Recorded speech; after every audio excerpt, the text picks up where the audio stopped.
Entonces, que miramos la primera vez. Ah, y luego desde ahí la muevo. Sí. Lo veo. Eso uso yo también. Listo, doctor Fragueda, ¿ya lo ven? Entonces ya puede comenzar. Así, bueno. Bien, bueno, muy buenas tardes para todos. Es un gusto para mí poder presentar esta ponencia plenaria titulada Modelización matemática de la actividad electrofisiológica del cerebro y el problema inverso electroencefalográfico por parte del doctor Moisés Soto Bajo. El doctor Moisés es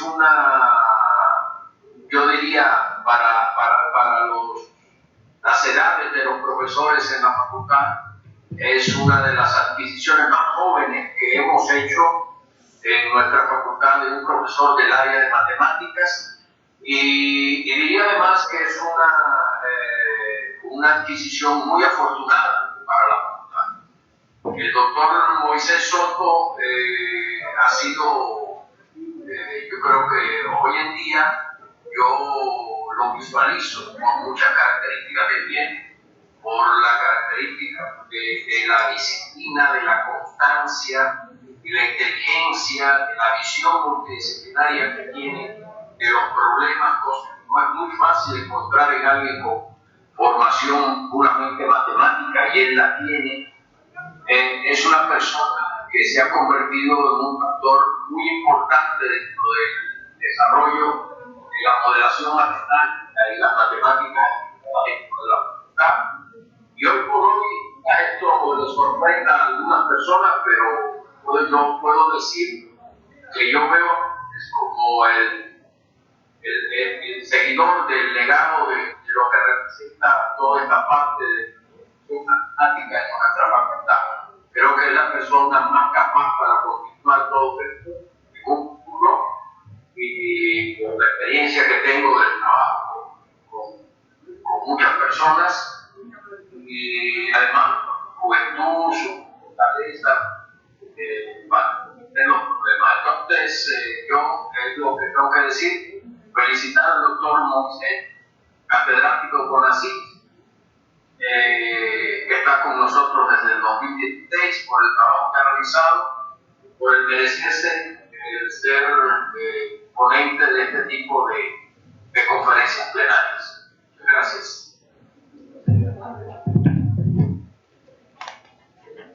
Bueno, muchas gracias al profesor Andrés Fragueda.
Ahora pongo a contar.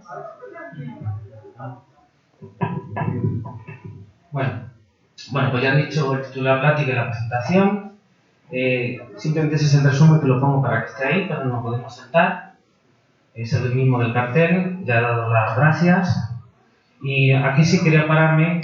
Me gustaría dedicar todo mi trabajo a mi hijo y a mi esposa. Entonces, pues esto nada más para recordarles. Estoy muy orgulloso de ellos y les agradezco que me apoyen. Muy bien, bueno, vamos a entrar en materia. Vamos a hablar primero, no sé si recuerdan de prepa que les mencionaran el método científico. Bueno, pues vamos a hablar primero de observación, vamos a hablar del fenómeno, vamos a hablar de la modelización, empezar a ir preparando el camino a las matemáticas, eso es la modelización, ir tratando de cambiar de lenguaje puramente fenomenológico, de un lenguaje cotidiano o muy específico de alguna materia, ir acercándonos a ideas matemáticas. Después vamos a hablar de matemáticas en sí y luego una parte del área que tiene que ver con procesamiento de señales, ¿bien? Pero que también hay muchas matemáticas. Bueno, puedes regresarme, perdón. Voy a tratar de resumir una línea de investigación donde trabaja un equipo entero durante varios años. Yo voy a hacer lo que pueda. Voy a tratar de correr para que no me tiren de las orejas. Pero si alguien tiene alguna pregunta, pues bienvenida es, ¿vale? En cualquier momento. Bueno, entonces, estrategia básica para desarrollar tratamientos y en general, pues para aprender sobre el cerebro, en definitiva es aprender sobre nosotros mismos, tanto como individuo como colectivo. Pues hay que entender sus causas y su funcionamiento. Entonces, algo importante que tiene el cerebro pues es su actividad eléctrica. Entonces, pues las neuronas son unas células que están en el cerebro, que son excitables, tienen su estructura y demás, y no voy a hablar ahora de ello, pero el caso es que se comunican unas a otras. ¿Cómo se comunican? Con señales eléctricas. Intercambian iones y de esa manera, con el medio en el que están, iones positivos, o sea, cationes, aniones, entonces pues se van comunicando, van formando pues, unas redes por las que van pasando corrientes eléctricas. ¿Bien? Y pasamos gracias a eso. Bueno, aquí hay algunas actividades que se podrían considerar como actividades del cerebro o actividad electrofisiológica normal, ¿no? Los ritmos básicos, que son como oscilaciones que tienen cierta parte del cerebro y que pues están oscilando más o menos a un cierto ritmo, que tiene que ver con actividades de diverso tipo. Actividades sensoriales, pues que si escucho algo, por ejemplo, me produce una reacción en mi cerebro. Actividades espontáneas, ahí lo pueden leer, o asociadas al estado de ánimo. El cerebro es muy complejo y estamos todavía tratando de entenderlo. Bueno, entonces, como hemos dicho, las neuronas interactúan entre sí a través de una actividad sináptica, que son como unas ramificaciones que tienen, con unos pelillos, unos bracitos, que hacen que se puedan comunicar unas con otras, ¿bien? Enviarse las señales. Entonces, pues el cerebro se comporta como una gran red neuronal. De hecho, el nombre de redes neuronales pues, viene de aquí, lógicamente. Entonces se comportan masivamente, pues de cierta forma, ¿no? Y muchas veces se comportan coordinadamente en grupos de millones y eso produce resultados que se pueden palpar, digamos, se pueden percibir con instrumentos de medida, ¿no? Porque la célula es muy chiquita, pero si actúan muchas juntas ya es otra cosa.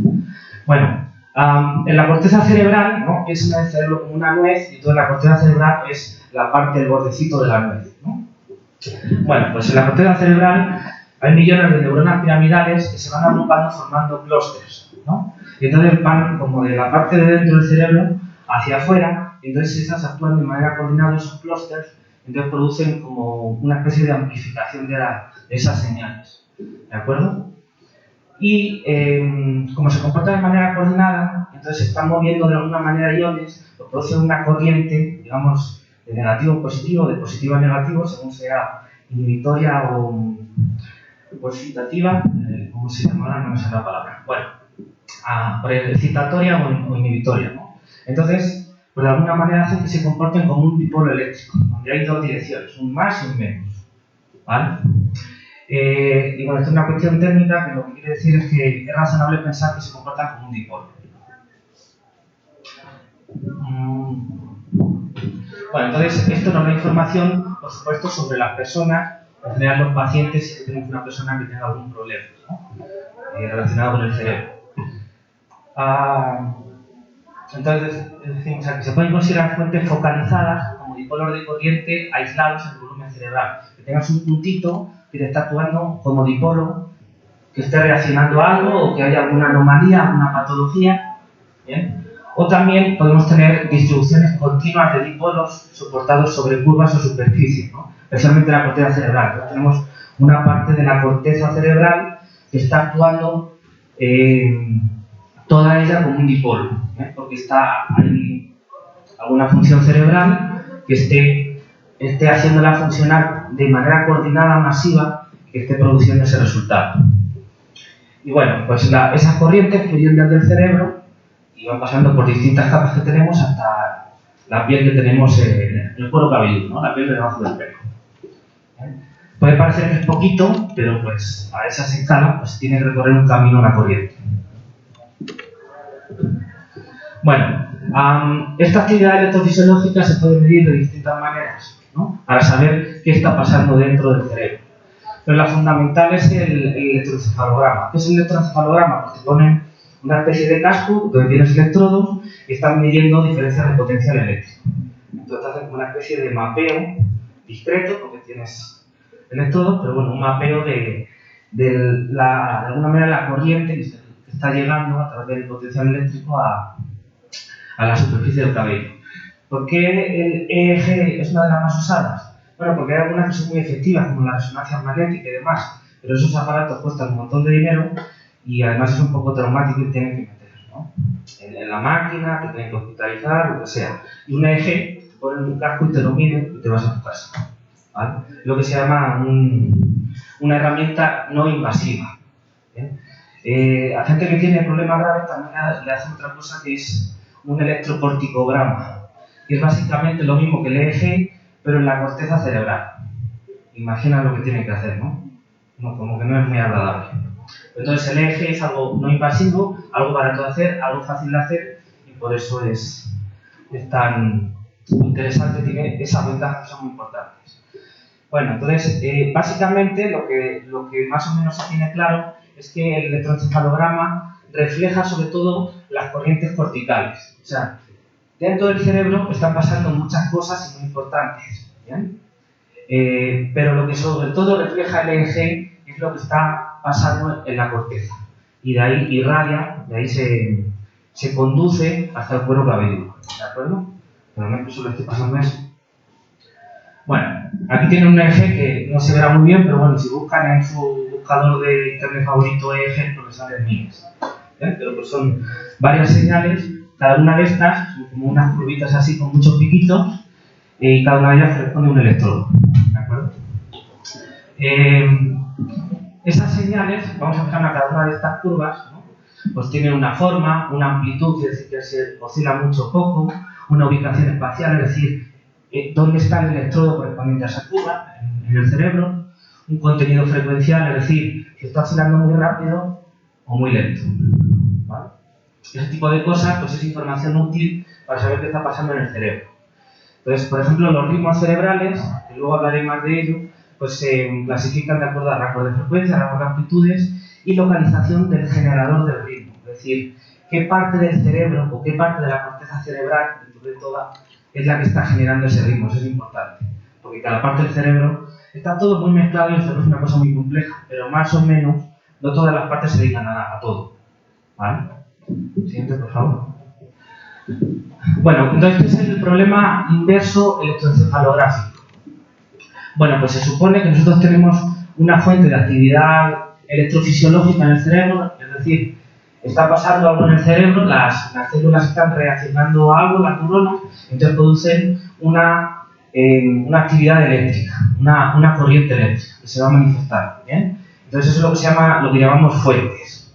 Entonces eso se conduce y al final llega al cuero cabelludo y ahí queda un registro en el electroencefalograma, ¿bien? Pues la pregunta de los 20.000 es, si yo veo el electroencefalograma, yo lo tengo, ¿puedo saber qué está pasando dentro del cerebro? Ese es el problema inverso electroencefalográfico. Es inverso porque de alguna manera va a la contra.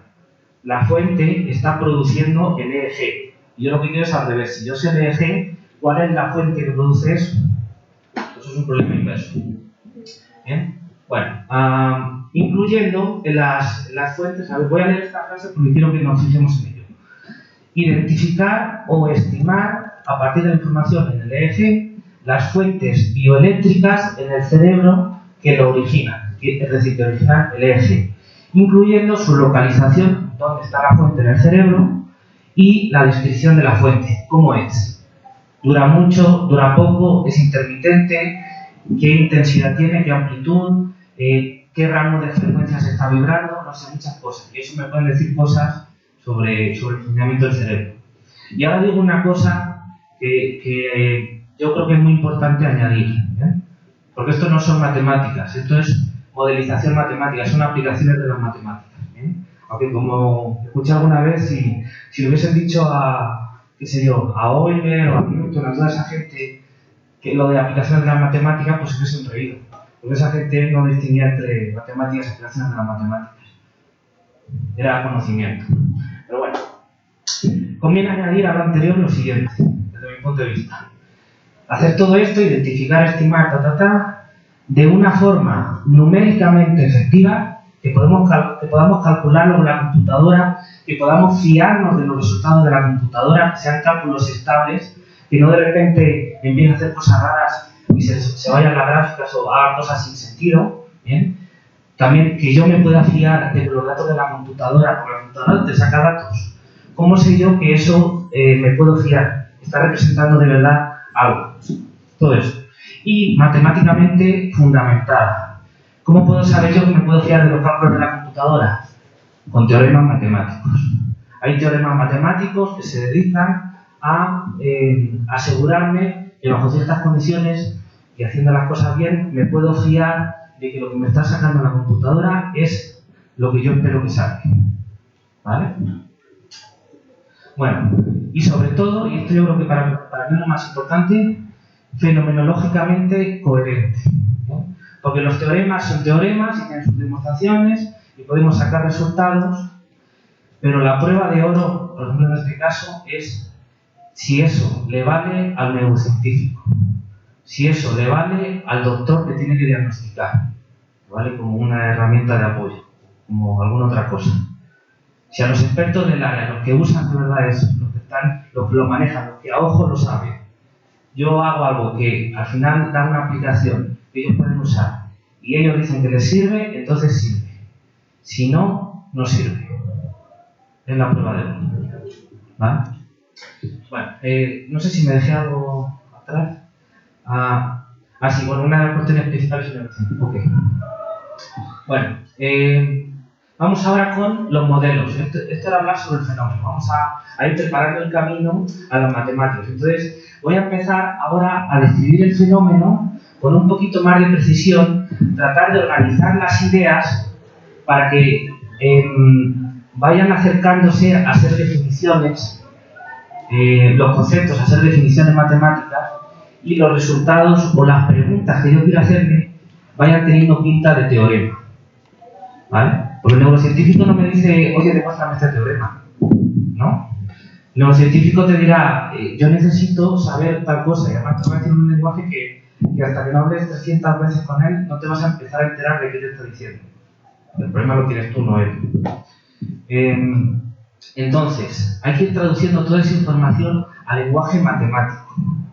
¿Vale? Y entonces, el modelizador, tiene que saber cómo escribir las matemáticas para que esos teoremas, esas ideas matemáticas, esos razonamientos, sean reflejo de pensamientos que se dan en el fenómeno, tengan sentido fenomenológico. ¿Vale? Ir a las matemáticas y luego regresar. Pues claro, te tiene que dar una respuesta que luego tú no le puedes decir al neurocientífico, este es el teorema, este es el resultado. Se lo tienes que volver a traducir a su idioma. Ese es nuestro trabajo, como matemáticos o como físicos matemáticos. Ese y no otro. ¿Bien? Bueno, entonces, modelización. Voy a presentar unos modelos que son sencillos, pero es con los que trabajamos. Son sencillos en el sentido de que hacen bastantes simplificaciones, pero es que el cerebro es una cosa bastante complicada. ¿Vale? Entonces todavía está la cosa así. Bueno, entonces, ¿qué suponemos?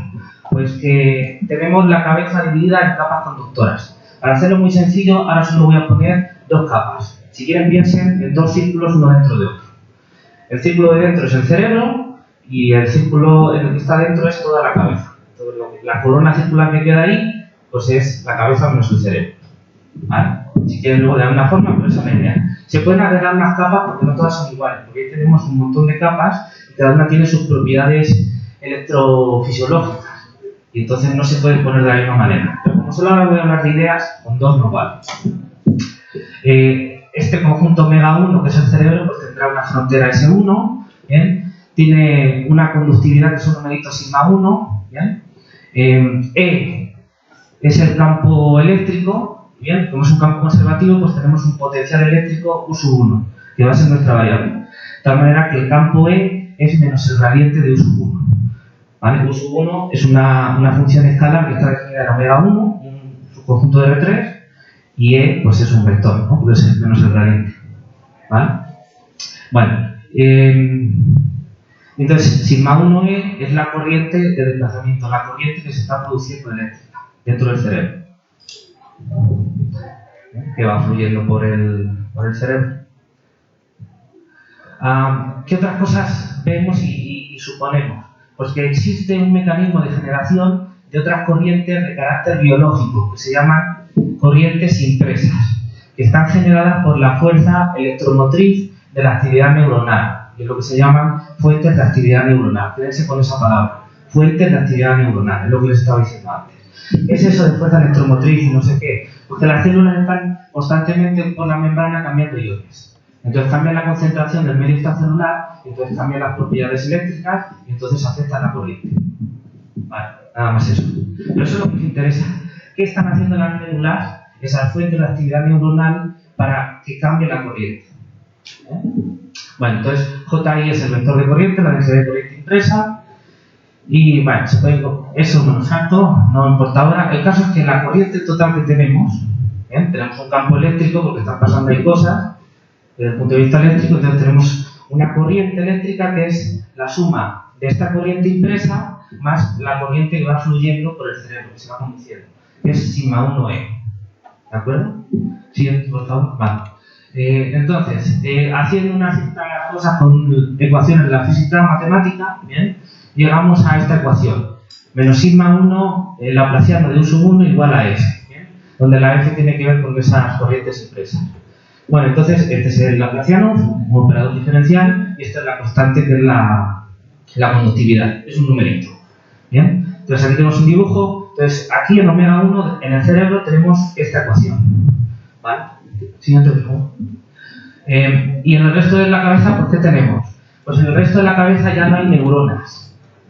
¿Cuál es el chiste de esto? Que neuronas y otro tipo de células que son excitables, que reaccionan.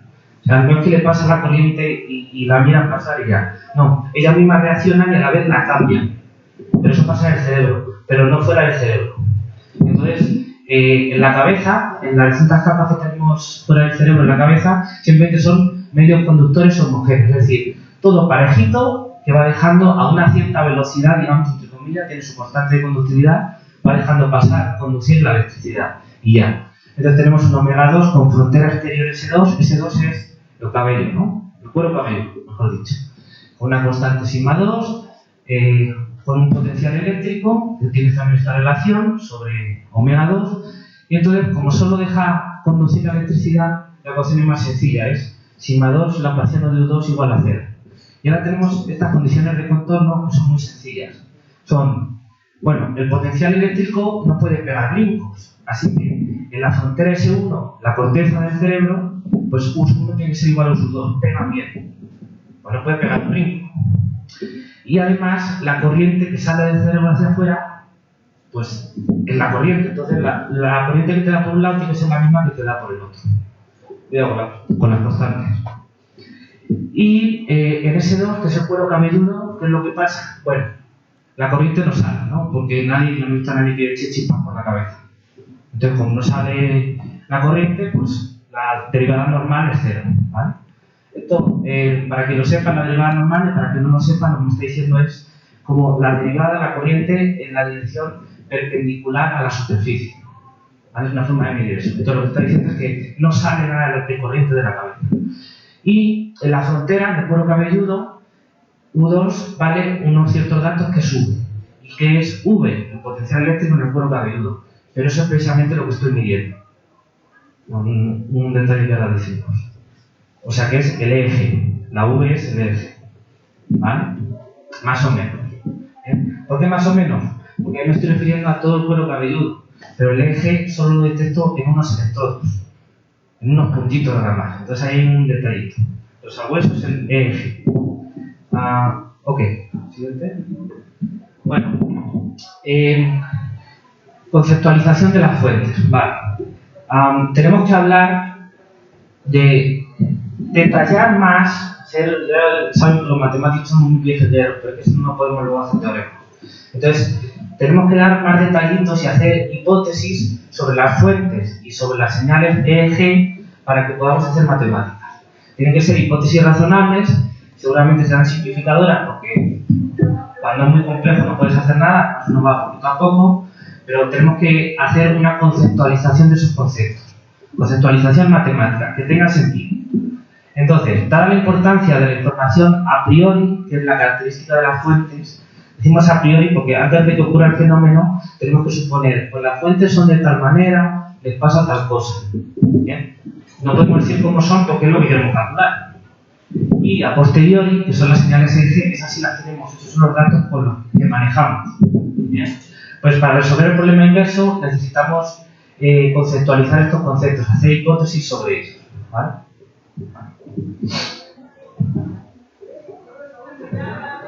Ok, entonces, hipótesis o ideas sobre las fuentes. Bueno, cada fuente macrocerebral, que realmente a lo que nos estamos fijando, en lo que nos estamos fijando porque son fuentes macro, estamos viéndolo a nivel de todo el cerebro. No me puedo fijar en la célula 3.512.000, una a una. Entonces, yo me estoy fijando a una escala macro. Y no es lo mismo mirar las cosas de lejos que de cerca. ¿Verdad que no? Bueno, entonces, esas fuentes macro son resultado de miles de millones de microfuentes de escala sináptica, a escala celular, de hecho a escala de los pelillos que salen de la célula. ¿Vale? Que es donde se producen realmente esos intercambios de iones. No estoy diciendo por capricho, ahí sale todo. Pero no me puedo fijar a ese nivel, porque es imposible, no podría hacer matemáticas. Es inabarcable. Que ocurren en las membranas de las células. Bueno, sin embargo, en la generación de la actividad eléctrica no vamos a tener en cuenta las variaciones locales de origen iónico de la conductividad. ¿Eso qué quiere decir? Que yo me voy a fijar, así grosso modo, las corrientes que están pasando en el cerebro. Y no voy a poner detalle porque no puedo, no va a aparecer en los modelos esos intercambios de iones en las células. Entonces no va a haber ahí ningún término de reacción, simplemente va a ser conducción. ¿Vale? Porque eso complica mucho. Porque en el cerebro hay muchas células, porque en el cerebro hay muchos tipos de células, cada una se comporta de una manera y además las células pues tienen sus canales iónicos que son de muchos tipos y que cada uno es endemoniadamente difícil. ¿Eso qué quiere decir? Que cuando yo voy a un modelo celular y miro las ecuaciones son bien feas. Y hay muchas de muchos tipos. Entonces, por eso estoy haciendo simplificaciones, porque si no, no puedo volver. ¿Vale? Bueno, la fuente bioeléctrica que se trata de identificar corresponde a la divergencia de esta función vectorial, no tal y como aparecía en las ecuaciones. Esa es la F, que me aparecía menos gradiente de algo, no, menos divergencia de la corriente impresa, la llamo F y ya está. Para mí eso es la fuente, ¿vale? De actividad eléctrica, de actividad neuronal. Bueno, vamos a suponer, de acuerdo a lo que estábamos diciendo antes de cómo se comportan esos grupos, esos clústeres de células, especialmente la corteza, que cualquier fuente de actividad neuronal en el cerebro se puede representar mediante una distribución de dipolos contenidos en el volumen cerebral, cuyas propiedades y distribución espacial pueden variar con respecto al tiempo. Entonces vamos a tener colecciones de alguna manera distribuidas de dipolos que van variando según el punto en el que mire y también según el instante en el que mire. Dependen del espacio y del tiempo. Y entonces, además vamos a suponer que cada fuente es una superposición de fuentes de origen específico. Es decir, como tengo unas fuentes más sencillitas y lo que tengo es una combinación lineal para los matemáticos, para los físicos, una superposición de varias de esas fuentes sencillitas. ¿Vale? Bueno, para poder estudiarlas mejor. Por ejemplo, los ritmos cerebrales se observan en ciertas áreas del cerebro dependiendo de la actividad. Es decir, ponen a una persona, le ponen el casco, le ponen a hacer un problema de matemáticas o le ponen a dormir porque le están estudiando algo de sueño y ven que en ciertas zonas del cerebro le está pasando algo. Y es algo así como muy rítmico, una cierta frecuencia y un rango, ¿vale? Bueno, entonces es razonable pensar que hay cosas más sencillas y que todo lo que tenemos es una superposición de ellas. Vamos a clasificar las fuentes en distribuidas y focalizadas, de acuerdo a su ubicación. Entonces, ¿cuáles son las distribuidas? Pues están generadas por una distribución continua de dipolos variables en el tiempo con soporte fundamentalmente localizado en la corteza cerebral. Es decir, tenemos la corteza cerebral o un pedazo de corteza que, si lo piensan, es básicamente una superficie en R3, ¿vale? Y entonces, en esa superficie, todos los puntos de esa superficie están comportándose como si fuera un dipolo, pero un dipolo raro porque tiene forma de superficie. Pero básicamente es eso. Pues esos son distribuidas, fuentes distribuidas. Y las fuentes focalizadas pues tienen básicamente un punto, ¿no? A lo mejor tiene una persona que tiene epilepsia y algo le pasa que en algún punto del cerebro está enviando señales así de repente y le está dando la torre. Entonces es un ejemplo de fuentes focalizadas en un punto, ¿vale? ¿Ok? Bueno, entonces, esto es, como hemos dicho, es la identificación de fuentes es un problema inverso y es un problema mal planteado, ¿vale? ¿Qué quiere decir que es un problema mal planteado? Pues dos de las cosas que pueden pasar y que aquí pasan y que son graves, dependiendo del caso, pero son graves, es, primera, que no tengas unicidad, es decir, que puede haber señales EEG que las pueda reproducir dos fuentes distintas. Eso es un problemón, porque si yo quiero identificar la fuente, ¿cuál de las dos te digo? ¿Vale? Y donde pongo dos, pongo infinitas, porque son espacios vectoriales. Bueno, y segundo problema, no hay dependencia continua de los datos. En el problema directo sí, pero en el problema inverso no. Eso quiere decir que yo puedo partir de dos EEG muy parecidos y que la identificación no tenga nada que ver. Y eso es un problemón, porque normalmente cuando yo calculo algo, ya se imaginarán que los problemas difíciles, cuando estás en la prepa o en el colegio, pues sí, la solución es 2. Pero los problemas difíciles luego tú tienes que aproximar, tienes que hacer algoritmos numéricos y demás. Y si yo estoy aproximando, además con EEGs en los que estoy cometiendo un error, yo no sé si realmente ese es el que tenía o habéis metido errores de medición, errores de máquina, errores de muchos tipos, entonces puede ser que sea un poquito parecido al que de verdad es. Pero si no es continua, no hay continuidad en el problema inverso, quiere decir que yo te estoy dando la que le corresponde a este, cuando te tendría que dar la que le corresponde a este otro. Pero está muy cerca, sí, pero no hay continuidad. Que puede ser que te mande al quinto pino, muy lejos. Con lo cual eso de aproximar, pues no. En esas condiciones no se puede, pues no tiene sentido, ¿vale? Ok. Entonces, como es un problema mal planteado en particular, puede haber muchísimas soluciones, ¿no? Entonces, la selección de una solución particular, fenomenológicamente coherente, que le haga sentido al neurocientífico o al médico, requiere de conocimiento o información a priori, tanto del estado fisiológico del cerebro como del estado general del sujeto en estudio. Porque tú dices, a ver, matemáticamente yo tengo que eso no tiene unicidad de solución. Eso quiere decir que a mí me das un dato EEG y yo voy a tener muchas, infinitas fuentes que lo generan.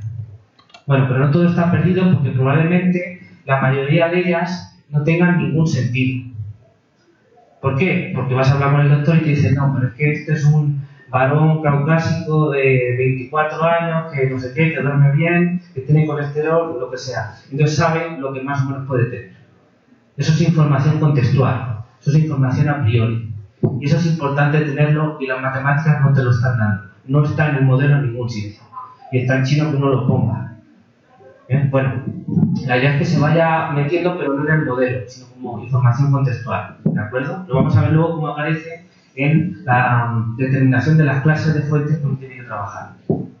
Bueno, en contraposición al concepto de fuente de actividad neuronal realista, es decir, la que de verdad es, introducimos la noción de fuente equivalente, que lo que decimos es que simplemente reproduce matemáticamente el eje que tienes.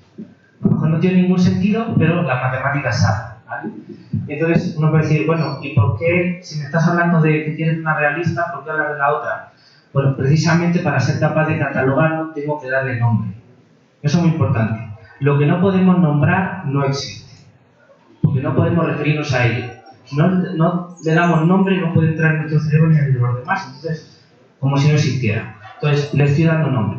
Hay fuentes realistas y hay fuentes equivalentes. Bueno, ok, eso luego se lo leo. Entonces, eso me lo voy a saltar. Estamos diciendo que un eje se puede descomponer en ventanas temporales, donde básicamente son una superposición de estas cosas, cada una de las señales del eje. Es una actividad cerebral, que son los ritmos cerebrales que yo les estaba diciendo, unos artefactos de distintos orígenes, por ejemplo, el latido del corazón. El latido del corazón, que también es actividad electrofisiológica, porque el corazón se mueve por el mismo mecanismo, pero otro tipo de células, también influye en lo que estamos recibiendo, o que muevan los ojos, o muchas otras cosas. Y señales anómalas, ¿no? Por ejemplo, a un tipo le está dando una epilepsia y entonces de repente te miras al eje y empiezan a salir unos picos así. El médico lo ve y sabe que le está dando un ataque. O sea, si ve el electrocamera dice, a esta persona le está dando un ataque en ese momento, ¿no? Si le está viendo, claro, que sabe que le está dando un ataque. Ya me entienden. Bueno, ritmos básicos son señales oscilatorias, que suben y bajan, que poseen un rango de amplitud determinado y una tasa de oscilación casi uniforme, que fluctúa en un rango específico. Es decir, que la rapidez con la que oscila es más o menos siempre la misma, a eso me refiero. Y la intensidad también. Eso se llama banda de frecuencia. Ahí tienen que ver las funciones de banda limitada. Bueno, y las señales anómalas típicamente se modelan con trenes o ráfagas de espigas o espigas onda. Las espigas son los trenes que te dan de repente, no sé, 10 o 20 o 30 y ya. Las espigas son una espiga, un pico, es así. ¿Bien? Y las espigas son un pico y otro pico, pero más suavecito. ¿Bien? Bueno, siguiente, por favor. Bueno, estos modelos, vamos a hablar, las limitaciones de estos modelos. Vamos a hacer una crítica de nuestro modelo. Bien, ¿para qué? Para saber qué nos da y qué no nos da. Entonces, estos modelos están basados en física, en la pura conducción eléctrica. ¿Qué no están teniendo en cuenta los modelos y que desde luego es importante? Pues aspectos biológicos y fisiológicos. ¿Cómo qué? Pues, por ejemplo, no consideran el mecanismo de generación de las corrientes impresas, ignorando el efecto de los fenómenos que suceden a nivel celular, lo que le decía de las corrientes de la célula, de los canales iónicos. Tampoco se consideran los efectos de la conectividad entre zonas del cerebro, que afectan la conducción de corriente. Sí, porque dentro del cerebro, eso ya lo saben los neurocientíficos, tenemos zonas. Una zona se dedica a la vista, otra se dedica a la música, otra qué sé yo, ¿no? Pero luego esas zonas del cerebro están conectadas como por autovías. Entonces no es como todas las carreteras son iguales, no. Hay unas que están más conectadas. Entonces hay como ciertos mapas cerebrales que se están empezando a entender. Y eso no es pura conducción, que es lo único que está diciendo el modelo. Y eso es muy importante. Pero eso es complicado y entonces no lo estamos teniendo en cuenta aquí. ¿Vale? Siguiente, por favor. Bueno, entonces, pues como el modelo tiene limitaciones, hay que saber para qué nos da y para qué no nos da, ¿no? Entonces, ¿para qué nos da? Para estudiar los ritmos básicos o la actividad sensorial evocada. Entonces, problemas que podemos más o menos plantearnos que podamos resolver con esto que tenemos aquí? Pues, por ejemplo, identificación de la fuente, que es de lo que voy a hablar hoy, ¿ya? Sobre todo en la corteza. Identificación de la conductividad. Cuando tienes algún problema en la cabeza, hay una zona que no está conduciendo la electricidad como debiera. A lo mejor también eso lo puedes detectar. Identificación del potencial en S1, el corticograma. Es decir, el potencial pero en la corteza. Tú lo mides en el cuero cabelludo y te puede decir qué es lo que te pasa en la corteza cerebral. Y identificación de fronteras con propiedades predeterminadas. Por ejemplo, tumores, calcificaciones, edemas, etc. Pues tú tienes una zona que tienes ahí que no está normal. Un tumor, por ejemplo. Eso quiere decir que las células que están ahí les está pasando algo y sus propiedades electrofisiológicas cambian. Entonces no conducen igual. Y entonces es como si tuvieras un obstáculo. Imaginen que están pasando en las olas del mar o en una alberca, hay olas y en medio han puesto agua. Entonces ahí las olas pues, están cambiando su comportamiento, ¿no? Bueno, seguimos. Todo esto depende del tiempo, ¿vale? Tanto las fuentes están cambiando del tiempo, están cambiando constantemente con el tiempo, están pasando cosas, tenemos estímulos, etc. Y el eje también está cambiando. Y sin embargo, en el modelo no hay nada de tiempo. Sí, tú puedes poner en el argumento la T, pero no hay derivadas temporales, no hay nada que cambie con el tiempo. El modelo es estacionario, no te está diciendo nada. Bueno, entonces podemos regresar. Cuando se da problemas al resolverlo, pues muchas veces lo que se hace, o prácticamente lo que se ha hecho hasta ahora, es lo resuelvo en un instante de tiempo, y en otro, no me informe. Y lo voy haciendo como si fuese una especie de película. ¿Bien? El problema es que si lo haces así, hay errores que van aumentando y aumentando y aumentando. Y eso es problemático y no lo puedes controlar. ¿Vale? Ahora sí. Otro problema es, como hemos dicho, la falta de unicidad en la solución. ¿Bien? Esto muchas veces no se toma en cuenta y puede ser un problema. Si tú te pones a hacer numérico, dices, este método tiene que funcionar, y lo pones los programas en la computadora y le das para adelante, la falta de unicidad es un problema porque a lo mejor tu método es un método, por ejemplo, iterativo, va por pasos y está intentando converger. Pero imaginen que tengo yo como dos objetivos, ¿no? Entonces, un paso y voy para allá, y otro paso y voy para allá, y otro y voy para allá. Entonces, en la pantalla de la computadora te empiezan a aparecer cosas así, porque no se decide a qué solución va. La falta de unicidad puede ser un problema grave. Si no tienes en cuenta el numérico, pues la lotería. Bueno, si el problema es lineal, pues hay aquí unos ciertos arreglos, pero esos arreglos son arreglos matemáticos, que nada tienen que ver con lo que le interesa al neurocientífico. Aparte tienen otro tipo de problemas, ¿vale? Problemas numéricos y matemáticos. Por ejemplo, pueden ser muy costosos. Los métodos estos heurísticos, pues más o menos arreglan la cosa, pero ni tienen que ver con lo que le interesa al neurocientífico y encima la computadora se tarda un montón en darte la solución. Siguiente, por favor. Bueno, vale, vamos con el tratamiento matemático, ¿de acuerdo? Entonces, aquí les he puesto el modelo de antes, nada más que para recordarlo, ¿vale? Es el mismo modelo que antes, ya, pero todo puesto junto. Siguiente. Bueno, entonces, ¿qué es lo que hacemos? Ni siquiera me voy a meter a explicar esto, ¿bien? Pero ahí tenemos en el modelo varias condiciones. Tenemos que si el laplaciano del potencial en el cerebro, que si en la cabeza menos el cerebro, que si tenemos ciertas condiciones de corriente en la corteza cerebral o en el cuero cabelludo, o tenemos los valores, tenemos ahí varios ingredientes. Entonces, ¿cuál es el enfoque? Divide y vencerás.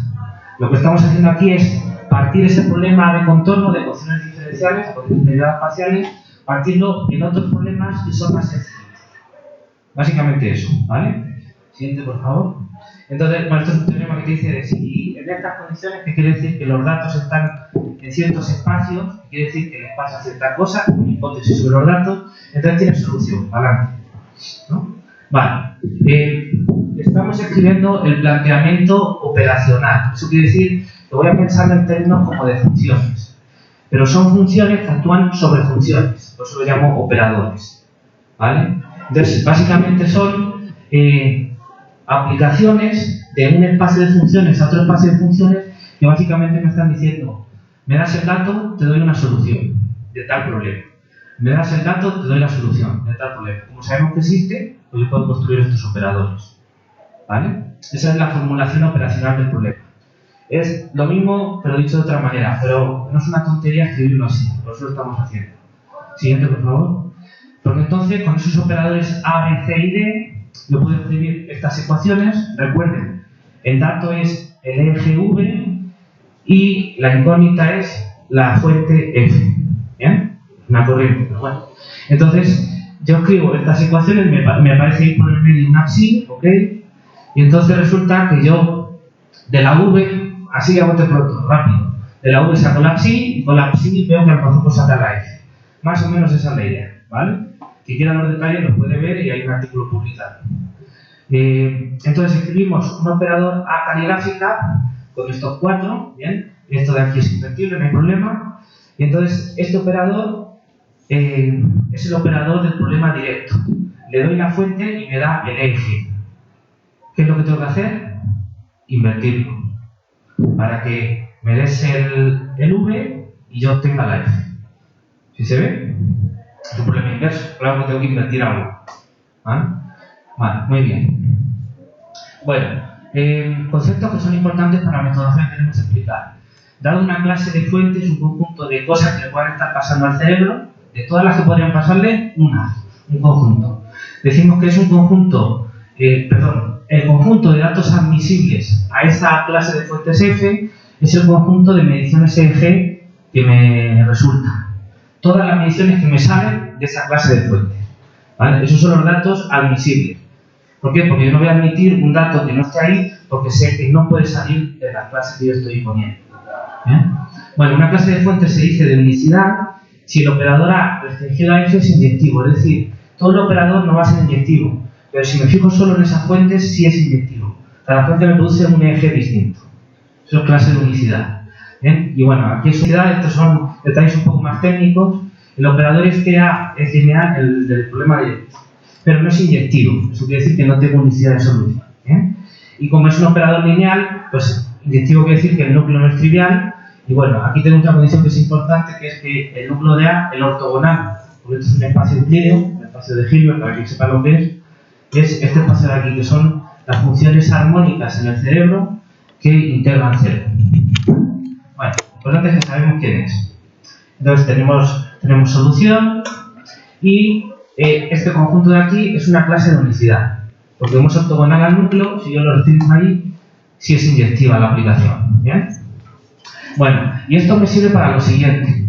Porque si yo resuelvo el problema sobre esta clase de unicidad, que es H1, yo también entonces lo sé resolver de alguna manera para cualquier otra clase de fuentes de unicidad. Porque hay una cosa que es muy tonta de hacer, y entonces yo digo, a ver, si un eje lo reproduzco con una fuente armónica y con otra fuente F, que son de las que a mí me interesan, entonces yo tengo que H es la proyección ortogonal sobre ese espacio de funciones armónicas de la F. Y entonces, si conozco la H, me la puedo arreglar para sacar la F. Con lo cual me simplifica mucho la vida, porque lo que puedo decir es, ok, ya solo puedo limitarme a trabajar con funciones armónicas. Y eso es muy importante porque las funciones armónicas tienen ciertas propiedades que voy a usar. Entonces me facilita un montón la vida. ¿Vale? Siguiente punto. Bueno, no nos saltamos ninguna. A ver. No, ok, perdón. Vale. Bueno, hemos desarrollado en detalle en la tesis de un estudiante de doctorado del doctor Fraguela, yo eché una mano ahí, que es Javier Mosquera, hace un par de años, desarrolló todo esto en un caso muy sencillo de geometría simple, que es el típico chiste de ser una vaca esférica, ¿no? Pues yo tengo un cerebro que es un círculo y la cabeza que es un círculo más grande, ¿vale? Y entonces, en esa geometría se han hecho todas las cuentas y se pueden dar las fórmulas de todo. Las formulitas tal cual que nada más hay que sustituirlas. Están ahí en la tesis y en un artículo que publicamos también. No lo voy a poner con fórmulas porque para qué. Lo importante es la idea. ¿Por qué es más sencillo en círculos? Porque en círculos yo sé los autovalores del laplaciano, que además sé que forman una base ortonormal del espacio de funciones armónicas. Entonces, que tengo una función armónica, la pongo en desarrollo de serie de Fourier. Yo tengo una ecuación, no sé qué, igual a laplaciano no sé quién, pongo la serie de Fourier, el laplaciano es lineal, entonces la serie se va a terminar término, el Laplaciano, que son autofunciones, es un cierto número por esa misma función. Total, al final las cuentas me las paso un alumno de prepa porque es álgebra, ¿vale? Básicamente. Claro, utilizando armas de calibre gordo. ¿Por qué? Porque estoy en esas geometrías y en esas geometrías yo sé quiénes son esas bases ortonormales de funciones propias del operador que yo tengo, ¿vale? Y además es que son fórmulas estrictas, son los armónicos esféricos, ¿vale? Simplemente por eso. Bueno, pues se tienen aquí todas las fórmulas. Siguiente. Bueno, en el caso general, pero lo importante es la metodología. En el caso general, que obviamente es el que te interesa, porque nadie tiene un cerebro redondo, la idea es la misma, solo que no vas a poder tener formulitas, vas a tener que hacer cálculos con la computadora. Pero la idea de la metodología es la misma, ¿vale? Esa es la idea que quiero expresar. ¿Dónde estoy? Una cosa muy interesante que salió en la tesis de este chico. Hicimos todas las cuentas para el cerebro, que es un círculo, en un círculo más grande. Pero dijimos, bueno, las fuentes son fuentes armónicas en el círculo chiquito, en el cerebro. Ahora vamos a decir, no, pero ahora yo quiero que mis fuentes, las que yo acepto, son funciones armónicas, pero no en todo el círculo, sino en un entorno de la corteza. O sea, esto de aquí. Tengo esto y esto, ¿no? Esto es el cerebro y esto es toda la cabeza. Entonces, esto de aquí es la corteza cerebral, es el segundo. Decimos, bueno, como lo que está pasando es en la corteza, eso es lo que mide el eje, voy a hacer lo siguiente, ¿no? Voy a fijarme en un entorno de la corteza, pero por dentro, en el cerebro. Entonces, quiero fuentes que vivan aquí. Y aquí se cero. Nada más. A ver qué onda si me voy acercando y luego voy a mirar, claro, qué pasa cuando está ese radio, o ese trozo de radio, tiende a cero, ¿no? Pues salen cosas muy interesantes. Gracias. Entonces, resulta que las clases de datos admisibles, es decir, los EG que me salen como resultado de todas esas fuentes, son exactamente las mismas si yo pongo todo el círculo como cerebro o si pongo solo esta banda. Y además da igual lo fina que sea la banda. Para cualquier radio me funciona igual. ¿Qué conclusión saco? Pues que el eje no se está enterando de lo que está pasando aquí. Porque yo puedo hacer esto tan fino como quiera y me da lo mismo resultado. ¿Sí se ve?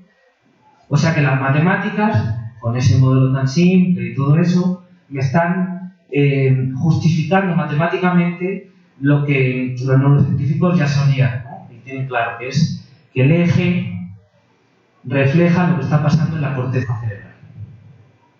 Pero esto ya es como un espaldarazo bastante fuerte a la afirmación, ¿vale? Sobre todo porque muchas veces pues los neurocientíficos y en general la gente de las ciencias aplicadas pues saben mucho de su área, pero los argumentos son un poco así como que a los matemáticos nos dejan frío. Intentamos tomarnos un café después de hablar con ellos, ¿vale? Porque no nos convencen mucho. Bueno, pero esto a mí por lo menos me convence bastante más, ¿eh? A lo mejor al nuevo científico le convence más lo suyo, ¿eh? Pero bueno, este es el enfoque nuestro.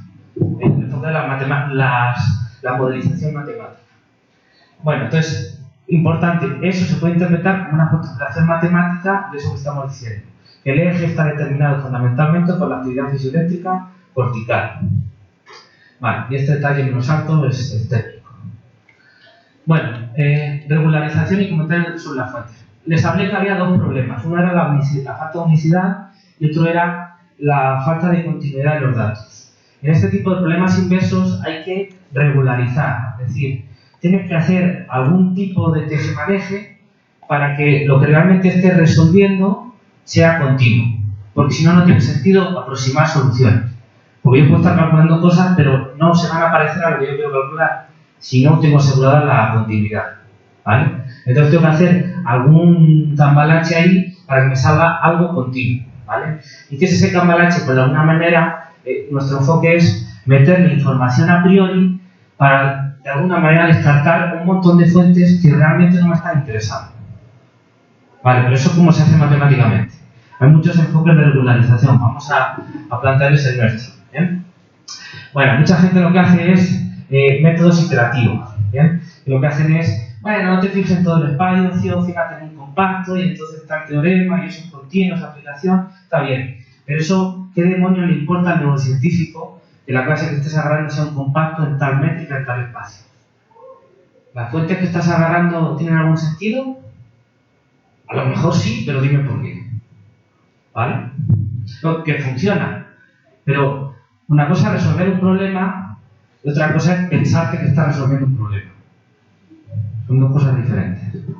¿Vale? Bueno, generalmente las clases de fuentes con sentido fisiológico, como estas y no sé qué, corresponden a clases de funciones generalizadas, ¿no? Son distribuciones. ¿Sí? No sé si lo hayan oído, son cosas como la delta y la que no es una función pero tiene integral 1 y cosas de ese tipo. Son cosas más raras, técnicamente más complicadas.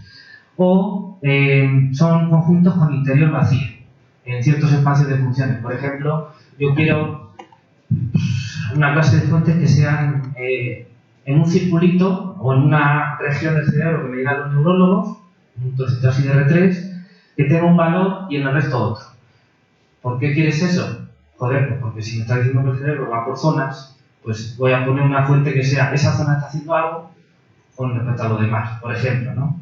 Pero ese tipo de fuentes son malas para estos conjuntos porque tienen muy cerca funciones que no son de ese tipo, en las métricas que ponemos.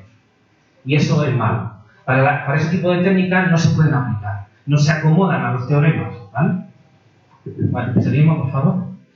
Ok, cuando se consideran fuentes que corresponden, esto es, sí, esto es lo que quería decir. Cuando se consideran fuentes que corresponden a distribuciones de dipolos concentrados en la corteza, es necesario interpretar la solución del modelo en el sentido de las distribuciones, ¿vale? Fíjense,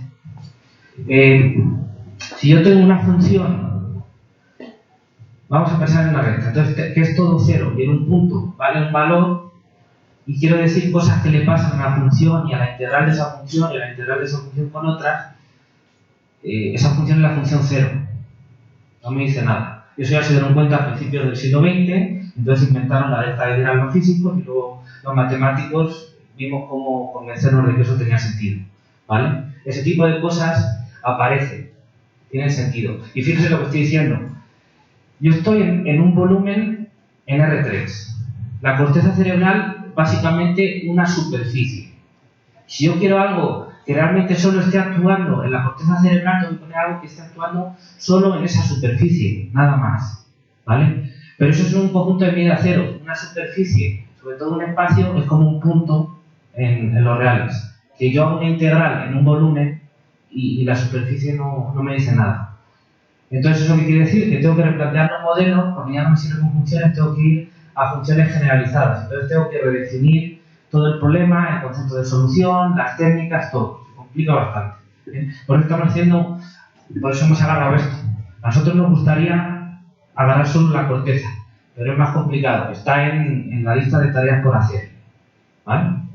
Pero va después. Bueno, un comentario importante es que, resumiendo, hay gente que le dice, bueno, hombre, relájate un poco. Si solo quieres ver la corteza, voy a agarrar una función que esté en una bandita así y que sea como una montañita. Y ya pues, se parece, ¿no? Bueno, si algo hemos aprendido los analistas matemáticos en el siglo XIX y el siglo XX es que cuidado con la convergencia. Y cuidado con esto, tiene pinta de parecerse a esto.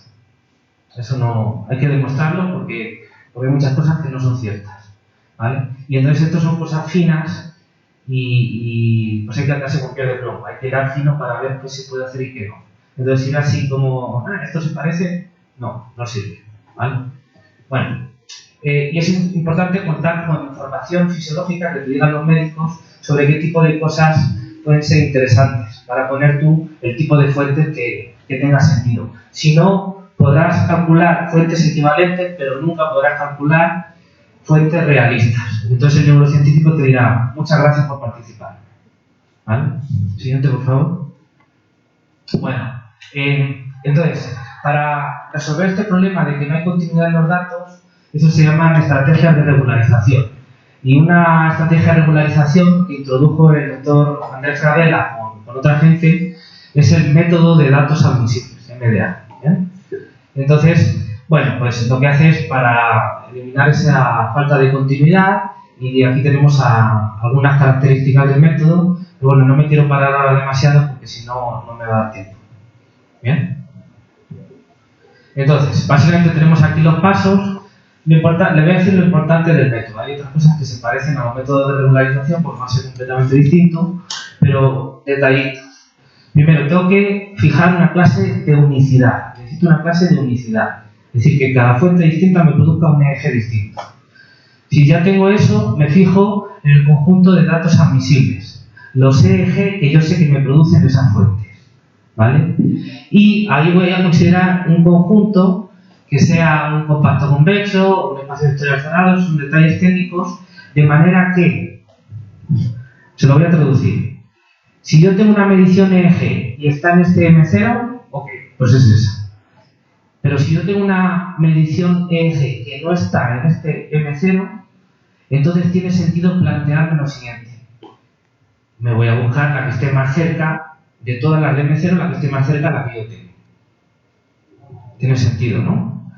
De tal manera que si yo estoy cometiendo un error pequeñito de medición, entonces, joder, no le atiné a ninguna de las que yo tengo. Bueno, búscate la más cercana.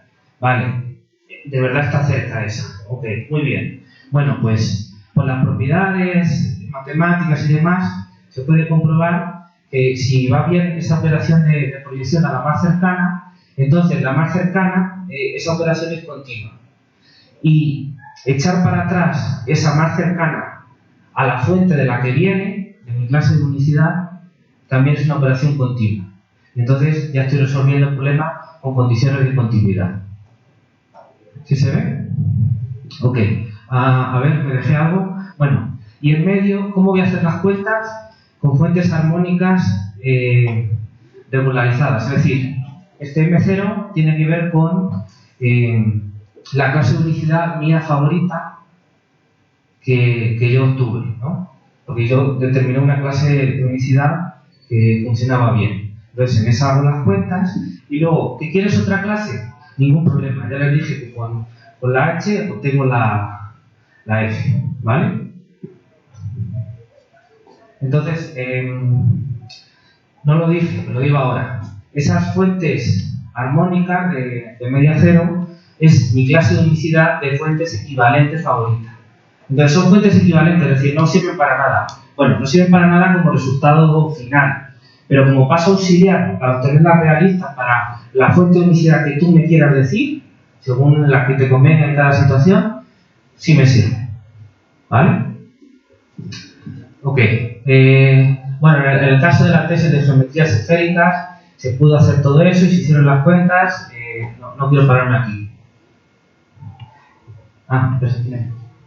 Vale. Lo mismo, se hicieron las cuentas y ya está. También hay un detalle ¿se acuerdan que les dije que el modelo era estacionario? Bueno, se pueden hacer las cuentas para un instante de tiempo, pero este método permite adaptarse bien, en lo que hemos comprobado, a los objetos variando en el tiempo. Esa es una ventaja que no es una tontería, porque recuerden lo que dijimos, de que al ser el modelo estacionario, pues había muchos métodos que ahí cascaban. Pues este método ahí funciona bien, lo que decimos. Bueno, y por último, pues ese método también requiere que, como nosotros tenemos el EEG en los electrodos, necesitamos obtener un EEG virtual sobre todo el cuero cabelludo. Entonces hay que hacer un paso previo, de cierta manera, para que funcione. ¿Vale? Es lo que estoy diciendo. Muy bien. ¿Cómo voy de tiempo, Raúl? Bueno, voy rapidísimo con esto, ¿vale? Lo prometo. Esto es señales EEG, es decir, bueno, nosotros tenemos los EEG, pero recuerden que en esta metodología necesitamos tener información a priori y a posteriori. Necesitamos conocer bien la clase de fuentes en las que queremos resolver, necesitamos conocer también la clase de fuentes que nos resultan, las clases de datos admisibles. Entonces necesitamos tener información sobre las señales EEG. Entonces tenemos que hacer procesamiento digital de señales en las EEG. ¿Bien?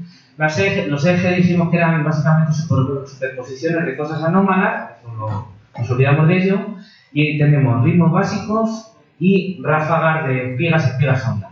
¿Qué hicimos con las ráfagas? Bueno, proponemos parametrizaciones. Entonces aquí en la formulita, ¿lo puedes pasar, por favor? Otras formulitas.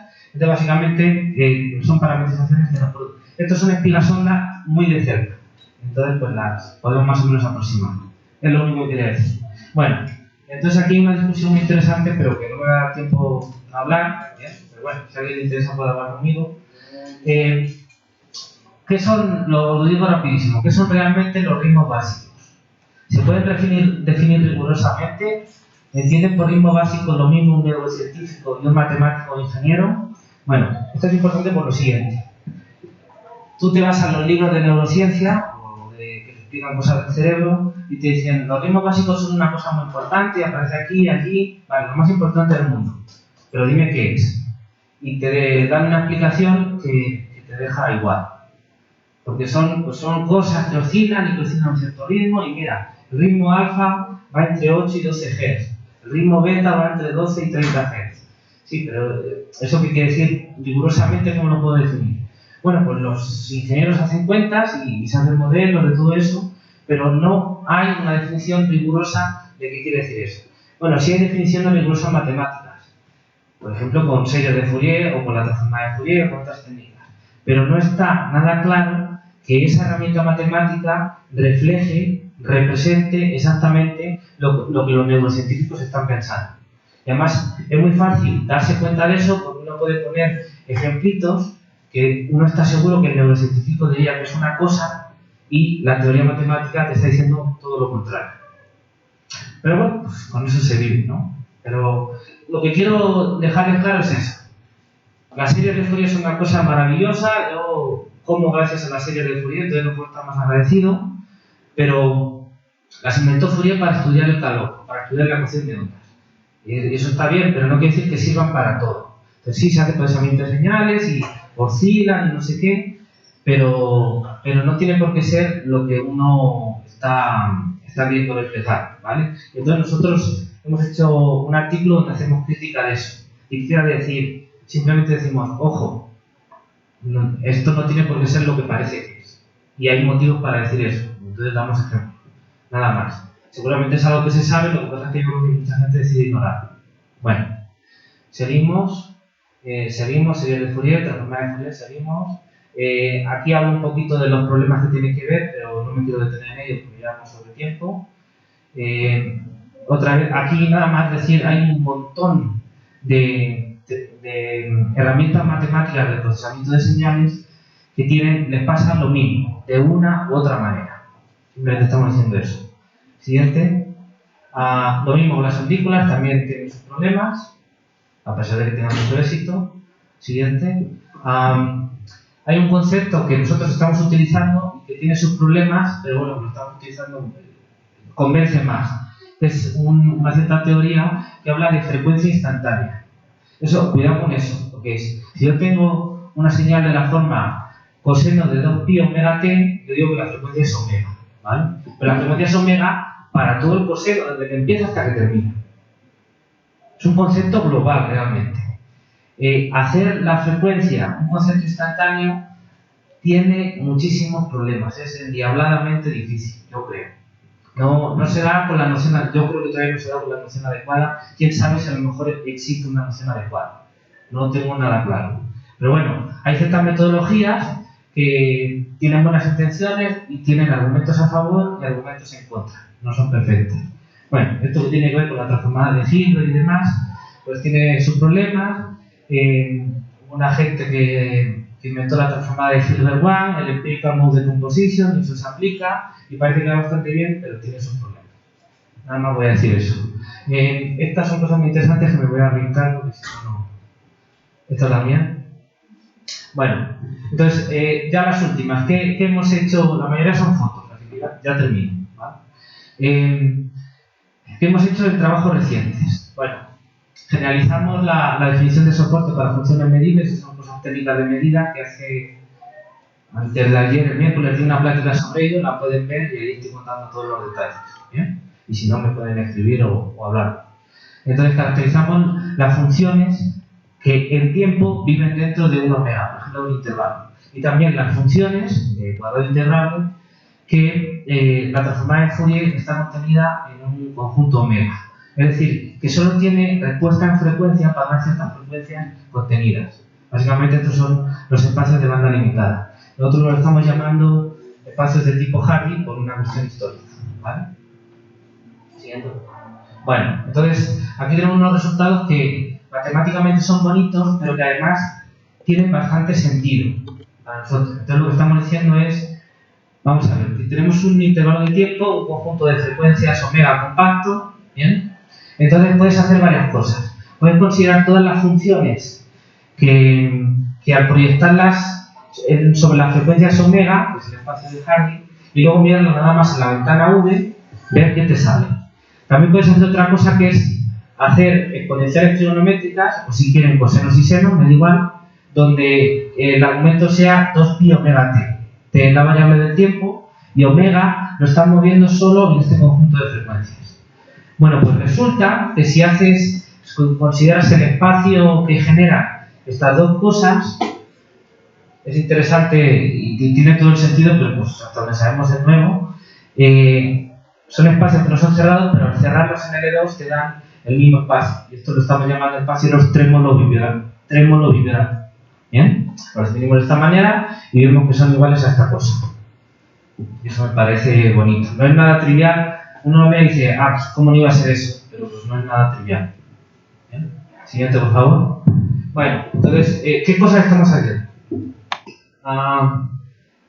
Tenemos una función de banda limitada. ¿Por qué de banda limitada? Porque el neurólogo dice que le interesa ver el ritmo alfa, que son frecuencias entre 8 y 12 Hz. Vale, pongo intervalo omega de frecuencias, el intervalo 8-12. Entonces, me fijo en las funciones que tienen nada más su aspecto de Fourier, la transformada de Fourier, nada más en 8-12. Es decir, de alguna manera que vibran a esas velocidades. Pero ahí estoy pegando un brinco y les estoy engañando. ¿Vale? Les aviso que les estoy engañando, pero pues todos lo hacen. ¿Vale? Pero yo estoy diciendo, cuidado, que nos estamos engañando a nosotros mismos. Bueno, ok, muy bien. Lo podemos aproximar con polinomios trigonométricos dado el teorema anterior. Bueno, de hecho, este resultado sirve para demostrar el teorema anterior. Pero bueno, por funciones coseno y seno, donde los omegas están en ese rango de frecuencias. ¿Bien? Vale, entonces las aproximo en el sentido de L2. Muy bien. Demuestro que si yo le calculo a esos polinomios trigonométricos, entre comillas, porque son frecuencias cualesquiera, no tienen por qué ser enteros, a esos polinomios trigonométricos le calculo el espectro de Hilbert, que básicamente pues la energía y la frecuencia instantánea, es decir, el espectro de Hilbert intenta poner tu señal de alguna manera como una cosa que te vaya diciendo a qué velocidad está oscilando y luego le multiplica por un número no negativo, por una función no negativa de la energía que dice aquí oscila más y aquí oscila menos. O sea, como que te quiere separar la intensidad de oscilación de la velocidad de oscilación. ¿Vale? Lo intenta hacer.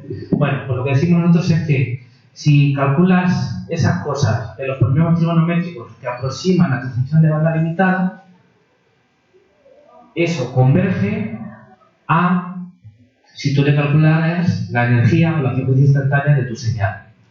¿Vale? Eso nos justifica que nosotros podamos hacer el análisis tiempo-frecuencia sobre los aproximantes. Porque las matemáticas nos dicen que lo que obtenemos se parece a lo que queremos calcular. Pero sí hay que demostrarlo, lo hemos demostrado. ¿Vale? Convergencia uniforme.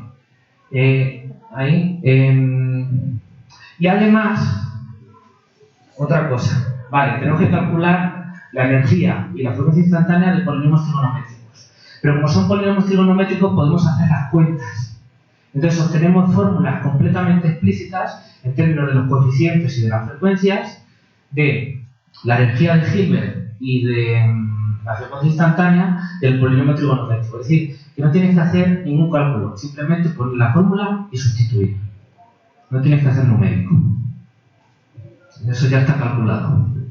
¿Bien? Y además proponemos un algoritmo de segmentación que básicamente lo que te dice es: tienes este EEG, ok, te lo voy a segmentar. Dices, de este tiempo a este tiempo, lo que prepondera es el ritmo alfa, es el más importante. De aquí a aquí es el ritmo beta el que es más importante. Un algoritmo que te prepondera eso. Te porque eso a los doctores les interesa mucho. Es decir, mira, resulta que cuando abres los ojos Cuando los cierra, el ritmo alfa se desboca. Y cuando abre los ojos ya no. ¿Lo han notado? Bueno, pues nosotros hemos comprobado con una señal de ese tipo, donde a una persona le han puesto, abre los ojos, cierra los ojos. Y le están midiendo, y efectivamente, bueno, tú ves en la señal que pasa eso. Pero la herramienta nos dice, cuantitativamente podemos medir y sacamos la conclusión de que sí, que está pasando eso, lo que esperamos que salga. Eso nos dice, bueno, pues parece que vas en la buena dirección, ¿te parece? Bueno, ok. Siguiente, por favor. Bueno, esta es un trozo de señal EEG y estos son descomposiciones en ciertos ritmos. Aquí tenemos delta y teta, que son ritmos más lentos. Aquí tenemos alfa y beta, en rojo y en naranja, que son ritmos más rápidos. Y aquí el beta, que ya es una locura. Ya ven, frecuencias hasta 100 Hz, ¿vale?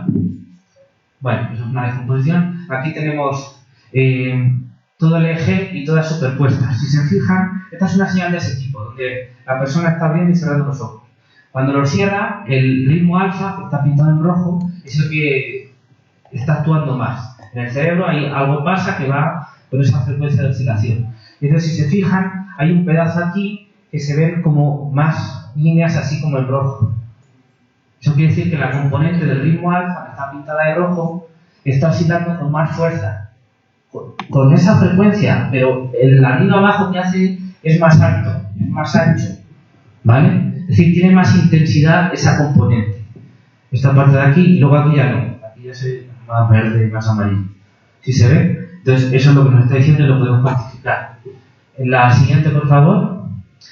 Y aquí estamos pintando los pesos relativos. De alguna manera decimos, vamos a normalizar todo para que el total sea 1. La suma cuadrática de todos sea 1. Y entonces es como ponerlos a competir. A ver quién gana, quién está siendo más fuerte y los pones a competir. Instante a instante. Entonces, ¿ven toda esta mancha roja?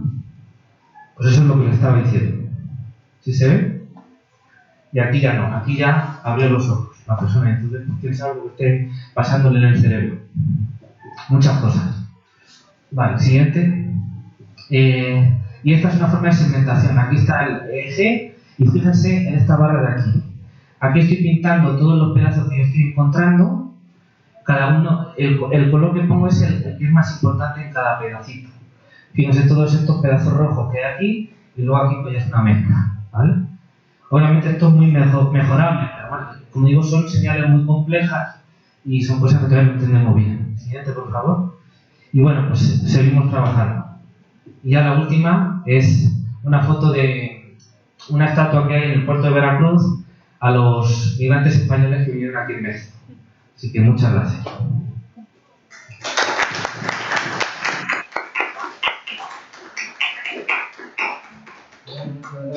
Me pasé 10 minutos. ¿Alguien tuviera brevemente alguna pregunta? Si hay que profundizar, yo preferiría que pusieran profesores en su oficina. ¿Dónde lo podemos encontrar? ¿En dónde lo pueden encontrar? A ver, me pueden encontrar físicamente, mi cubículo está en el FM4 212, ¿bien? Y electrónicamente, pues mi correo electrónico es moises.soto, con s, @fcfm.uap.mx.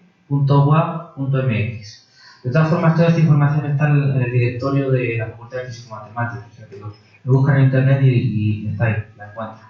O en la página web del CEMAS. Sí, adelante. Yo tengo una pregunta. Dentro del problema inverso, ¿qué fuentes ustedes han explorado? Por ejemplo, bueno, yo tengo particular curiosidad si han explorado la actividad del hipocampo, que es la fuente donde se... Bueno, particularmente el hipocampo porque es donde la producción de neuronas es donde se concentra más. Es decir, la neurogenesis. Imagino porque tienen sus prioridades. Claro, claro. A ver, yo de esas cosas técnicas de neurociencia no sé, pero los tipos, las clases de fuentes que más se han trabajado son fuentes de ese tipo, que son constantes a trozos, por ejemplo. Quiere decir que en una región de R3 tienen un valor y en el resto tienen otro valor. Como decía antes, ¿por qué? Pues precisamente por eso. Si tengo una región, por ejemplo el hipocampo, es un volumen en R3 dentro de todo el cerebro. ¿Bien? Entonces, en ese volumen yo defino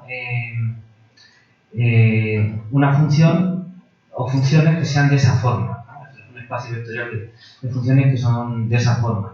Dentro de toda una clase de funciones que tengan esa forma, pero las que tienen esa forma para el hipocampo están en esa clase de funciones. Entonces, esa es una de las clases que se han explorado. ¿Por qué? Pues porque tiene todo el sentido del mundo hacer ese tipo de cosas, porque tú sabes que la neurona, pues, cada una está haciendo lo que sea, pero actúan de manera coordinada y hay regiones del cerebro que están dedicadas a ciertas